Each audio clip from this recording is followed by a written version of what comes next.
வணக்கம் மக்களே! இன்னைக்கு ப்ரோமோ 3 வந்திருக்கு பார்த்தீங்களா? ஸோ வாழ்க்கை ஒரு வட்டம், ஜெயிக்கிறவன் தோப்பான், தோற்கிறவன் ஜெயிப்பான் அந்த மாரி. நேத்து முதலாளி, இன்றைக்கு தொழிலாளி, இன்னைக்கு தொழிலாளி, நேற்று முதலாளி அந்த மாரி. அருண் அங்கிட்டு முதலாளி சைடு, முத்துக்குமரன் இங்கிட்டு தொழிலாளி சைடு. ஸோ முத்துக்குமரன் வந்து இந்த பாத்ரூமுக்கு போற அந்த சைக்கிள் ஓட்டிக்கிட்டு இருக்காரு. ஆக்சஸ் குடுக்குற சைக்கிள் ஓட்டிக்கிட்டு இருக்காரு. அது ஓட்டுறது ஒழுங்கா இல்லாம சும்மா விளையாட்டுத்தனமா சுத்தி விட்டுட்டு அப்புறம் கைய எடுத்துடுறது அந்த மாரி ப்ளே பண்ணிக்கிட்டு இருக்காப்ல.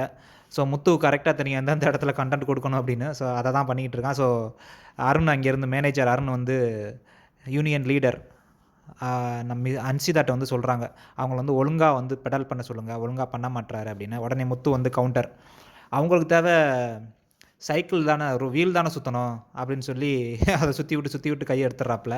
ஸோ அப்புறம் காலையெல்லாம் வச்சு பெடல் பண்ணிக்கிட்டு இருக்காரு. ஸோ அங்கேருந்து பிக் பாஸ்லேருந்து ஒரு சவுண்டு, அதுக்கு முன்னாடி உள்ள பாத்ரூம் போனவங்கள்ட்டருந்து ஒரு சவுண்டு, ஐயோ பாத்ரூமில் தண்ணி வரலையே அப்படின்னு.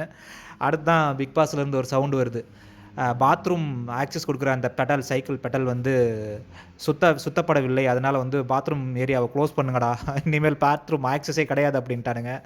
அட பாவிங்களா, தண்ணி குடிக்காமல் கூட இருந்துடலாம், சாப்பிடாம கூட இருந்துடலாம், ஆனால் எப்படிரா பாத்ரூம் போகாமல் இருக்கிறது. ஸோ வச்சாம்பார் ஆப்பு முத்து பயங்கரமாக. ஸோ நம்பினதுக்கு கரெக்டாக பண்ணி விட்டடா அப்படிங்கிறது மாதிரி இருந்துச்சு.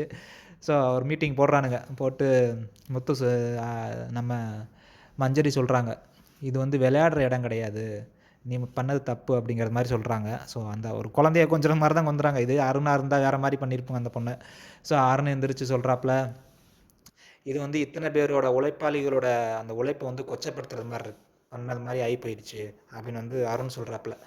நேற்றுலேருந்தே முத்துக்குமரன் வந்து நிறையா மிஸ்டேக் பண்ணுறாப்புல, ஆனால் யாருமே அட்ரஸ் பண்ண மாட்டானுங்க முத்துக்குமரனை.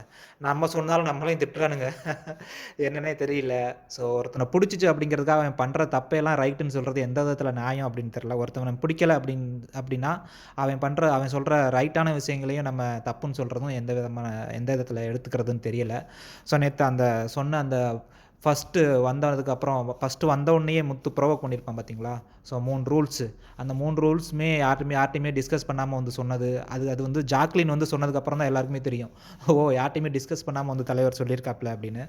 ஸோ அதே மாதிரி இன்றைக்கி வந்து இங்கே ஒரு கண்டென்ட் கிரியேட் பண்ணணும் அப்படிங்கிறதுக்காக ஏதோ பண்ணி வச்சுருக்கான். அது ஃபுல்லாக லைவில் பார்த்தா தான் தெரியும் யார் மேலே தப்பு அப்படின்னு. பட் ஆக்சுவலாக இது முத்துக்குமரன் மேலே தான் தப்பு இருக்கும். ஏன்னா பிக் பாஸே இது இன்டர்ஃபியர் ஆகி அதை சொல்லியிருக்காரு அப்படின்னா கண்டிப்பாக ஏதோ கண்டென்ட் கிரியேட் பண்ணுறதுக்காக பயங்கரமாக பண்ணுறான். ஸோ முத்து கண்டென்ட் கிரியேட் பண்ணால் அது ரைட்டு, அப்போ அருண் கண்டென்ட் கிரியேட் பண்ணால் அது தப்பாடா? டேய் மனசாட்சியோடு பேசுங்கடா, ஏன்டா அப்படி அநியாயம் பண்ணுறீங்க?